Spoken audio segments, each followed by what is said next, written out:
Não se intimidem. Já criaram Super Bonder, sabiam? Se vocês se jogarem e se quebrar, tem Super Bonder para colar cada pedacinho. Se vocês querem ser felizes, a vida não é para aqueles que ficam sentados à beira do caminho. Oi, estamos aqui no nosso quarto programa estilo Márcio Vaz, com a presença ilustre de Bebeto Azevedo. Tudo bem? Estamos aqui então e vamos começar logo.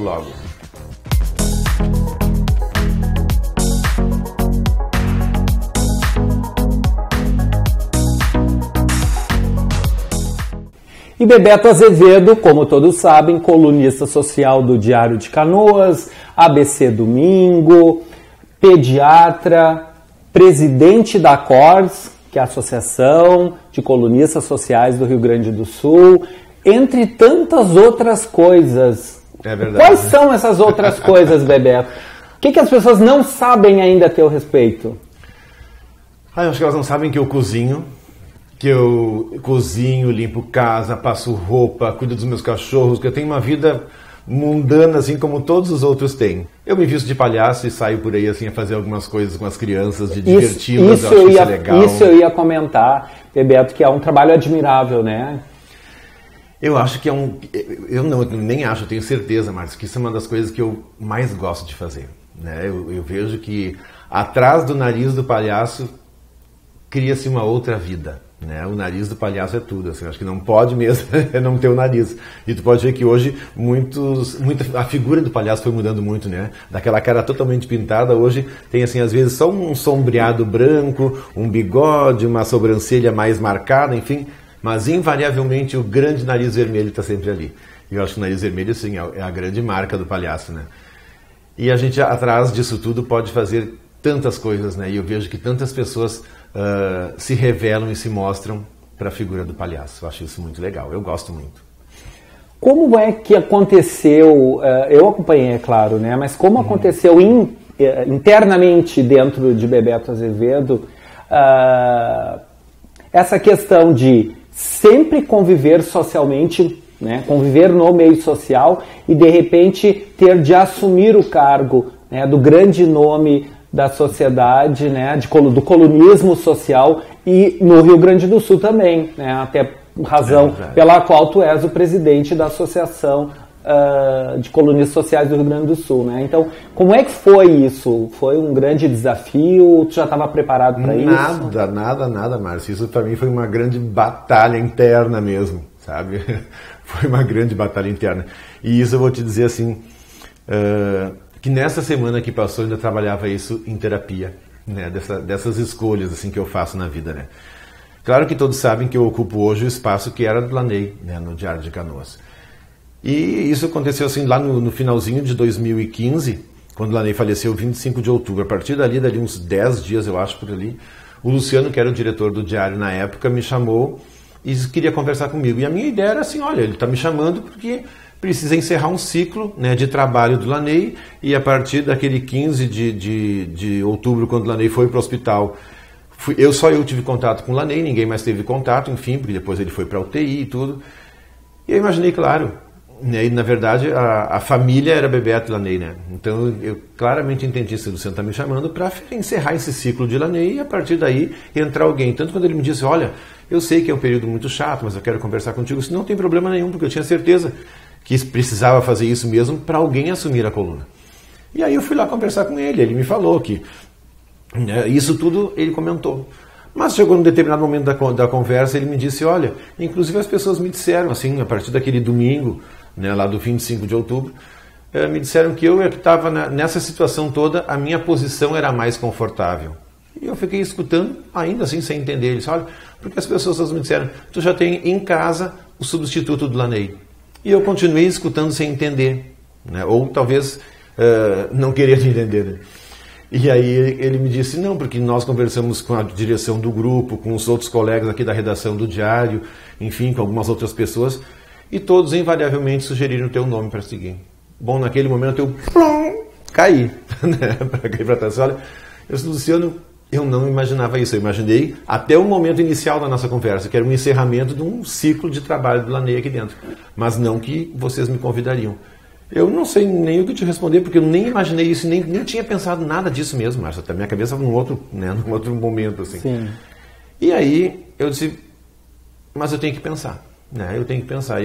E até porque eu estava entendendo assim que naquele momento estava me sendo colocado na mão uma situação toda que foi o motivo todo da vida do Laney. E aquilo estava na minha mão, né? Ou eu sigo, ou alguém vai assumir, enfim. E a partir dali eu fiquei pensando sim ou não, e eu fui do jornal para casa a pé, para ir pensando nisso, né? Continuei caminhando. E aí eu fiquei invariavelmente assim, 3 ou 4 dias, Márcio, nesse pensamento, sim e não, e sim, vale ou não vale, é bom ou não é bom, eu quero ou não quero, sabe? Foi uma briga assim de 2 bebetos, um tapeando o outro, assim, né? Sim ou não. Até porque, claro, eu tenho toda a minha formação em uma profissão minha prévia, que é ser pediatra, ser médico, enfim, que é o que eu faço mesmo com saber, né? Isso eu sei fazer.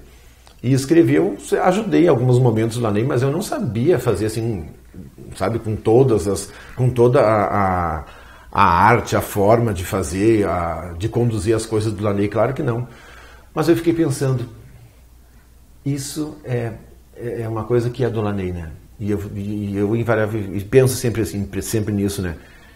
As coisas do Laney eu tenho que preservar, né? Eu acho que essa memória do Laney e as coisas dele são coisas que eu quero sempre que fiquem muito intactas, né? Assim, sempre muito cuidadas, assim.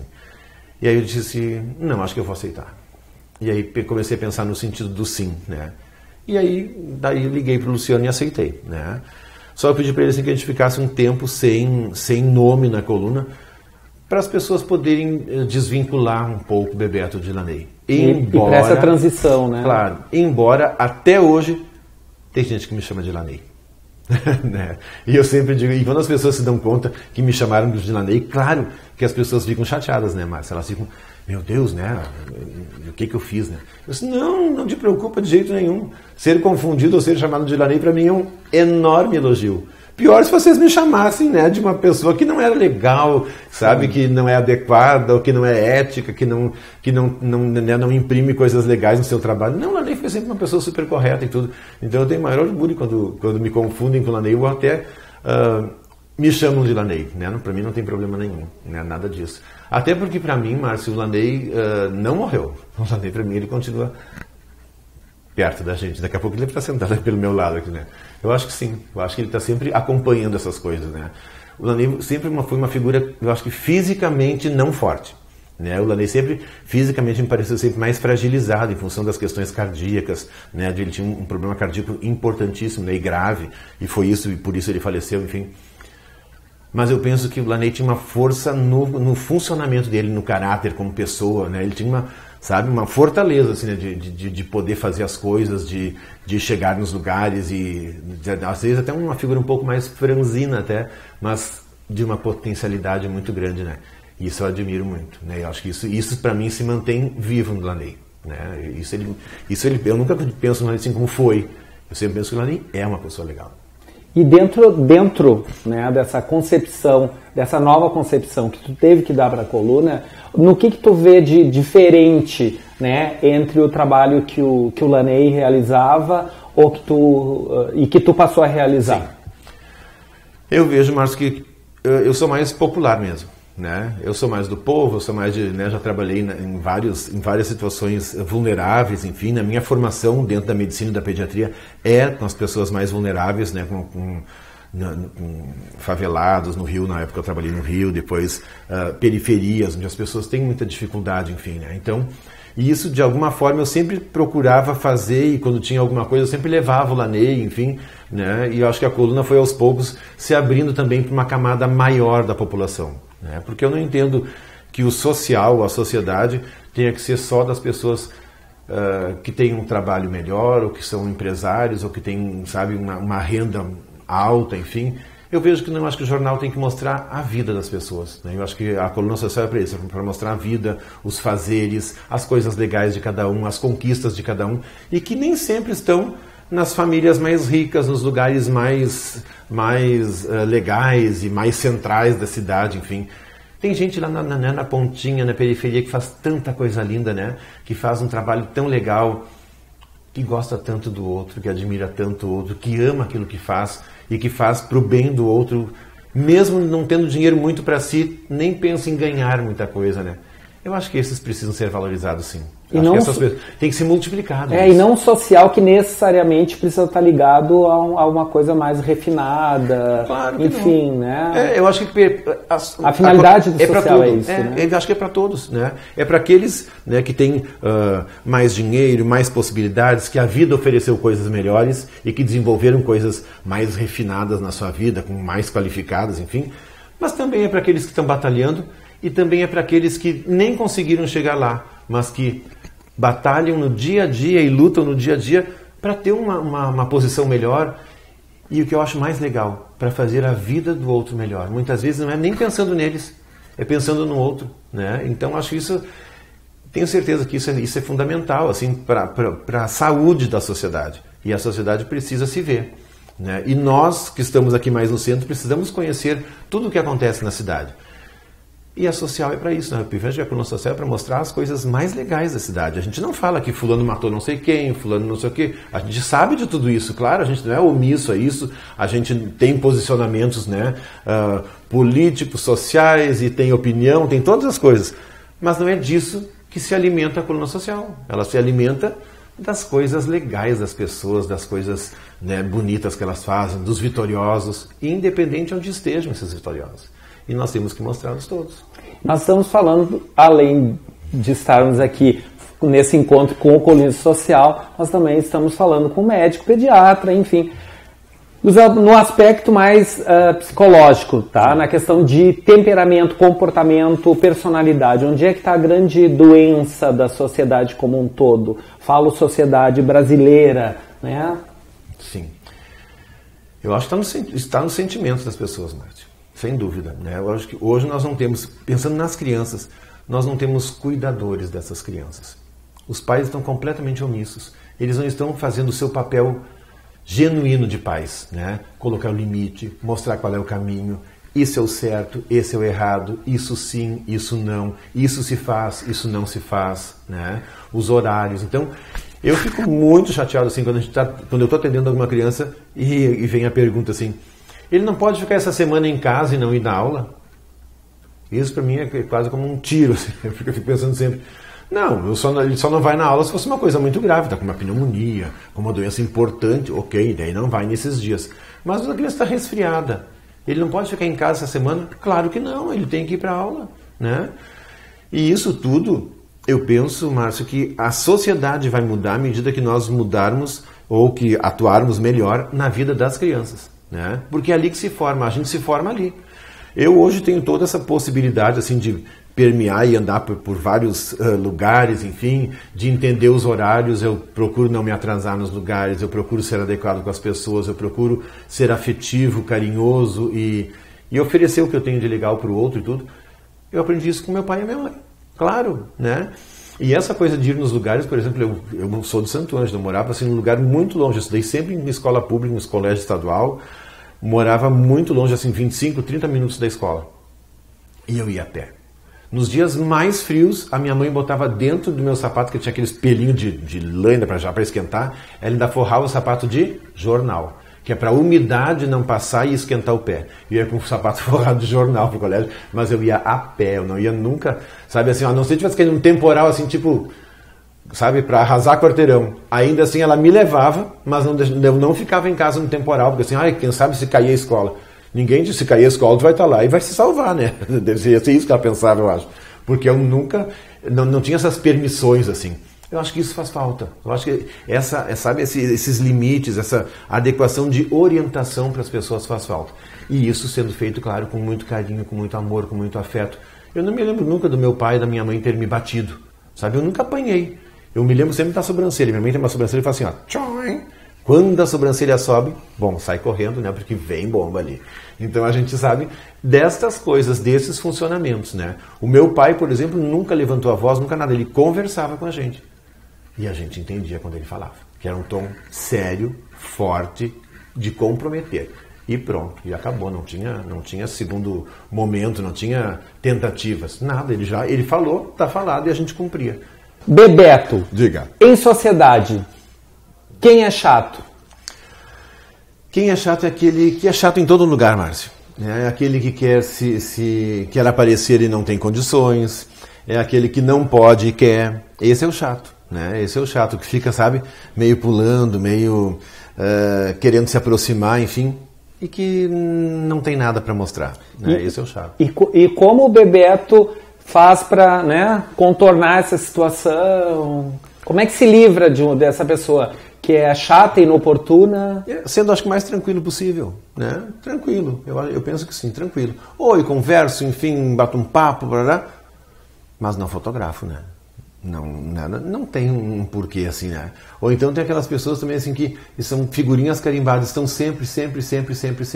Mas em algum momento tem que dar uma segurada também, né? Porque as pessoas também querem ver outras pessoas, enfim. Então, tudo passa assim por um crivo que é muito de ser muito sensível a isso, né? A entender quem é quem nesse momento. Mas tem que dar uma segurada muitas vezes, claro.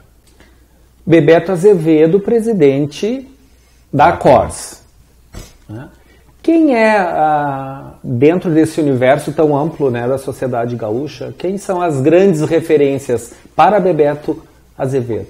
Dentro do colonismo? Dentro do contexto social. Dentro do colonismo, eu penso que tem muitos municípios que têm pessoas legais, né? Com certeza, sim. Em Carazinho tem o Lu Baumgart, que acho que é uma pessoa excelente, assim, de uma conduta legal. A Maristela, em Santa Maria, é outra pessoa muito legal. A Helena, em Cachoeira do Sul, é uma colega, assim, muito, assim, sabe? E já há muito tempo, muito antiga no colonismo. A Fátima Catani, em Santo Ângelo. Acho que nós temos, assim, grandes expoentes. E claro que nisso, Márcio, como se trata de sociedade, também dessa questão toda que é muito da vaidade das pessoas, tem muita gente que gostaria de ser colunista. E que aí também se joga e quer entrar para a associação e quer de alguma forma encontrar algum lugar para escrever ou criar um blog ou criar alguma coisa na internet ou muitas vezes pensa que é uma influenciadora digital só porque põe muitas coisas no seu Face, né, ou no seu Insta. E aí jura que com isso já é alguém que mereça estar na associação. E na verdade não é bem assim, né? Eu penso que a gente tem que ter critérios para isso. E é isso que nós temos trabalhado agora nessa diretoria, agora que eu assumi a partir de março, para justamente termos isso, né? Esse cuidado de não deixarmos a associação envelhecer, né? Sem que novos entrem na associação, mas ter critérios muito claros para que esses novos entrem, né? Pessoas com qualidade, que tenham uma atuação ética, né? Que façam um trabalho respeitável, claro. Na moda a gente percebe muito isso, né? Não só nos eventos dentro do Brasil, mas fora, mais ou menos as primeiras filas eram destinadas, vamos imaginar assim, 5 anos atrás, tá? Nem vamos voltar tanto. Eram destinadas ali os grandes editores das grandes revistas e tudo, e a gente viu de 5 anos para cá e daí sobrava para a segunda, terceira, quarta, quinta fila, blogueiros, né? Os influenciadores digitais, enfim. Hoje não, a gente vê hoje ocupando primeira fila influenciadores digitais, blogueiros, enfim, pessoas que têm relevância dentro desse universo virtual, né? Como é que a Cors reage a esse movimento também com relação ao social, né? Aos colunistas? A gente tem pensado muito nisso, Márcio, e nós já estamos projetando, né, e construindo um momento, sim, de trazermos para os associados já da Cors uma formação, enfim, uma possibilidade de usar, assim, as redes sociais a seu benefício, né? A benefício das suas colunas, enfim. A própria Cors, enfim, hoje tem um Insta, que é a Cors Oficial, quem quiser pode, né, seguir, enfim, onde todas as colunas dos colegas que integram a Cors são publicadas ali, né? Então a gente pode acessar, quem quiser pode acessar, as colunas sociais da maior parte dos municípios do Rio Grande do Sul estão ali, né? E aí é uma forma também da gente poder fazer isso, né, ampliar. E também oferecer para os colegas um conhecimento melhor nessa questão de redes sociais, que é uma mídia muito mais nova, enfim, né, e a grande maioria dos baluartes, assim, né, dos mais reconhecidos e importantes do Estado, são colunistas mais antigos, onde essas questões de redes sociais são mais complicadas, né? Nós tínhamos colegas que não tinham nem e-mail, né? Então, para ver assim, até para a gente se comunicar ficava difícil, né? Então, a gente tem, claro, que se oxigenar né, e se nutrir também das coisas mais atuais e ficar mais próximos do mundo de hoje, né? Nós temos que ser 2018, né? Nós não podemos ficar vivendo de reminiscências, passado, enfim, né? Nós temos que nos atualizarmos nisso. Eu penso que sim. À medida que a gente não fizer isso, a gente abre espaço para os outros, né? E nada contra blogueiros nem nada, desde que façam um trabalho com qualidade. Agora, tem muitos que não fazem trabalho com qualidade nenhuma. E aproveitam a mídia social, porque pode colocar blog gratuitamente em alguns lugares, enfim, e aí vão fazendo, né? Vão nos lugares, tiram uma foto, muitos nem vão nos lugares, né? Chupam foto da internet, do Face das pessoas, enfim, e parece que estavam lá, mas nem estavam, né? Então, são esses cuidados que as pessoas têm que ter, né? E hoje também aquela questão da compra de likes, né? Nem todos que dizem likes, que seguidores. Seguidores. Gente que diz assim, eu tenho não sei lá quantos mil seguidores. Vai ver quem são os seguidores, né? Alguém que é lá do, sei lá, da Conchinchina, do Paquistão, que não tem nada a ver com a gente aqui e que não vai nunca ter nada a ver e que não vai dar mídia nenhuma e nada de positivo para as empresas que muitas vezes pensam nisso, né? Então tem que também ter um crivo para isso, né? À medida que as coisas ficam muito populares, muitas vezes elas perdem a qualidade também. Penso eu, conhecendo Bebeto Azevedo, que seja uma pessoa... ele é uma pessoa movida, né, pelo desafio. Sim. Nessa questão, quais são os desafios que Bebeto, né, começa a desenhar, né, de 2018 para frente? O que vem de novo aí? Eu penso que é justamente isso, linguagens novas. Né, linguagens novas, jeitos novos de fazer algumas coisas. A gente comentava ali no intervalo, né, Márcia, algumas coisas de promoções que existiam, que podem voltar, enfim, com uma nova releitura, com uma nova, né, roupagem, com um jeito novo de fazer, enfim. Eu penso que é isso. Acho que as coisas que foram boas não devem acabar, claro, mas elas precisam ser revistas com um olhar 2019, com um olhar para frente, né, um olhar de futuro. Eu acho que é bem por aí, assim. E as questões de jornal eu vejo que é isso também. Aí eu comentava esses dias com a Viviane e com o Ricardo do Diário de Canoas que a gente precisa assim pensar em algumas coisas, né? E agora nessa promoção do Glamour que a gente fez juntos no Diário, enfim, a gente já imprimiu assim algumas situações novas de divulgação para as pessoas, de ir nas casas das pessoas, surpresa, enfim, né? De surpresa, de fazer alguns vídeos, né? Para que isso também possa estar na rede social, como vai estar nas páginas do jornal. Então a gente tem que ampliar, abrir um pouco mais isso. Eu acho que essa é a ideia. E uma ideia que eu tenho, claro, não é de uma revista, de jeito nenhum, acho que a ambição não é tanto assim, mas de ter um encarte, enfim, alguma coisa que circule, né, com uma certa frequência no jornal, para que a gente possa ampliar as coisas da coluna social. Né, de poder ser uma leitura assim que seja um pouco mais de tempo, porque o jornal ele é diário, né? O jornal é tipo pão. Dormiu, tá velho, né? O jornal, a gente dormiu, no outro dia de manhã já tem o próximo jornal. E aquilo que saiu vai ficando esquecido, né? Hoje, com as redes sociais, o que está ali, o que está, né, no site do jornal, as pessoas podem acessar em outros momentos. Mas o jornal em si, o impresso, não. E da mesma forma, eu penso que, então, a gente possa fazer um impresso mais atemporal, assim, ou pelo menos que tem uma vida um pouco mais longa do que um dia só. Isso um projeto ligado ao Grupo Sinos ou é um projeto ligado ao Diário de Canoas? Ligado ao Diário de Canoas. Uhum. Eu não sou nem um pouco independente, eu sou assim completamente dependente do Grupo Sinos. Eu sou um filho do Diário de Canoas, né? E faço todas as coisas com eles. Não me chateio disso, assim, tem gente que diz, né, as pessoas gostam muito de criar as suas próprias coisas. Eu invento moda, claro, né, a Viviane e o Ricardo sempre sabem disso. Eu invento moda, mas tudo que eu invento eu repasso para eles para que a gente possa construir juntos, né, a ideia é essa. Se vai acontecer juntos. E se não vai acontecer, não acontece juntos também. O sucesso ou a frustração vai ser dividido com eles. E finalizando, Bebeto, esse nosso encontro de hoje, que mensagem tu deixa para todas essas pessoas que te ouvem e que passaram ou a conhecer um pouco melhor ou um outro aspecto, né, do Bebeto? Se joguem. Eu digo sempre isso para todo mundo. Se joguem. Não se intimidem. Não se intimidem com nada das coisas da vida. Se joguem nas coisas, né? Se vocês querem ser felizes, a vida não é para aqueles que ficam sentados à beira do caminho. Aqueles que ficam sentados ficam apenas observando os outros, aplaudindo o outro, vendo o que o outro faz, gostando ou não gostando, acaba criticando e fica vendo a vida passar. É apenas, né, mais um. É um personagem, um coadjuvante. É a empregada da novela, é o motorista, né? Não, ocupe um papel importante. Protagonismo. Sejam protagonistas das suas vidas. Não deixem as coisas passarem. Não fiquem fazendo de conta. Se joguem. Já criaram Super Bonder, sabiam? Se você se jogar e se quebrar, tem Super Bonder para colar cada pedacinho. Eu já me joguei em muitas coisas. Já me quebrei em tantas. E já me reconstruí e estou aqui. Quase inteiro, mas estou.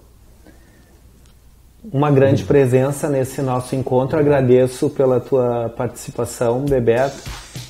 Encerramos o nosso encontro de hoje com essas belas palavras de Bebeto Azevedo. Nos encontramos no próximo programa.